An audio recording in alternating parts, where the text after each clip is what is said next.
Okay, hello my little 8th graders out there. Today I'm going to try doing your grammar lesson myself instead of trying to find a video that might be super duper boring. I'm really hoping my head is not cut off because I've done that twice today already in other videos. But if it is, it'll give you something to laugh about. All right, so today we are going to be learning about indefinite pronouns. Now, if you took all of your things home before the break, then you know you should have your handy dandy grammar book, your handy dandy little pocket grammar book, and if you go through the pages, you have lots of different things here to help you with, but we're going to be using the very back page. If you can see that, you can even pause that, take a picture, and then you'll have it to use. This is your list of indefinite pronouns, and we have it divided up by those that are singular, those that are plural, and those that can go either way.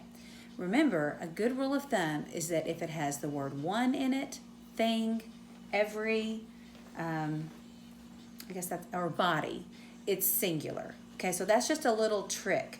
All right, so if you look, you've got them all listed here. They're also in your book on page 209. That's where we are today. In the book, page 209, indefinite pronouns. And what we've been working on is subject and verb agreement. I'm hoping I don't have anybody walk through here in a minute, but it could happen at any time. Okay, so one of the things to remember is that you have to make sure that your verb agrees with your subject. So we're going to have our first sentence here. Everyone has or have made mistakes. Who thinks they know the answer? Well, I can't see your hands, so I'm just going to move on. All right, so everyone is our subject. This is singular. And so if it's singular, it's going to take a singular verb. Now, one thing to remember, if you think, well, I can't remember which verb is singular and which verb is plural, we have a little trick for that. Remember, the word it is singular and the word they is plural. So once you know you have something singular, you could just cover that up and then say, okay, so it. Would I say it has or it have? Well, obviously, you'd say it has. Okay, so everyone has made mistakes. So this one is singular. Okay, now we're going to go to the next one. This one can be a little tricky sometimes because they've thrown a prepositional phrase in there. Neither of my friends is or are here. So our subject is what? Neither. Okay, of my friends is a prepositional phrase.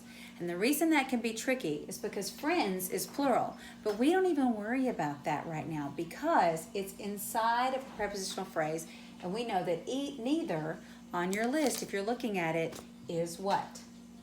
Yes, singular. So you would say neither, just cover that up, neither is or neither are here. You would say neither is here. So sometimes having friends so close to your verb can really mess you up if you're not paying attention. All right, now let's go to the next set. Both of the girls is or are cheaters. Oh no, we don't have any of those, do we? Of course not. Okay, so our subject is both. Of the girls is your prepositional phrase. So you don't even have to worry about that. All you need to do is look at both. Is both singular or is it plural? Well, if you have your list, you know that both is plural. So we would say both is or both are cheaters. We would say are. And remember, you have your cheat up here because you know it's plural. You would say they are, not they is. So that's just a little thing to help you with. All right, now let's go to the next one. Now this one can be tricky.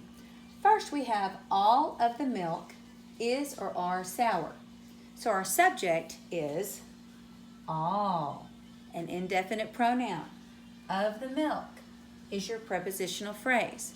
Now, all is interesting because it is on the part of the list, if you're looking here, that can be both. So all can be singular or it can be plural. So how do you know? Well, what is being referenced to all? All of the milk. Okay, so that is your antecedent. All right, so milk, all is referring to the milk. So milk is singular. So in this case, all is singular. So all of the milk is sour. Now this one is a little different. All of the students is or are at home. So all, again, is your subject, but this time it's all of the students. Right, so this one is plural. So now you look and you say all is or are at home. So all of the students are at home. And we have one more example. Most of the team have or has the flu. Hopefully that doesn't refer to any of you guys out there. But the subject is most. And if you're looking at your list, you know that most can go either way. It can be singular or plural.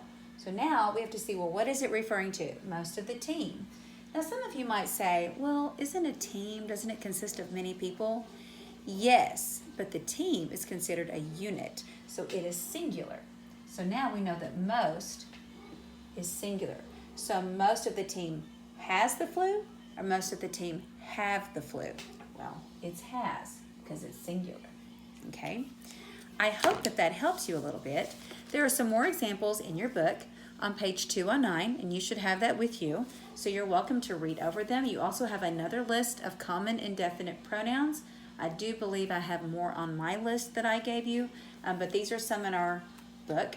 And today we are going to be turning to page 210, and we are going to do exercise 12 on page 210, numbers 1 through 15. Now, I am not going to be making a form for that like I did yesterday. Just do this one on notebook paper, and you can either take a picture or you can get the scan app, the Adobe Scan app, and scan it. Actually, I found that that was easier to use than a photo, so I recommend that. I thought that was very helpful. And then you can email that to me, and then we'll get those checked and get them graded and in the book. And I miss you guys. I hope y'all are doing really well at home. Bye-bye.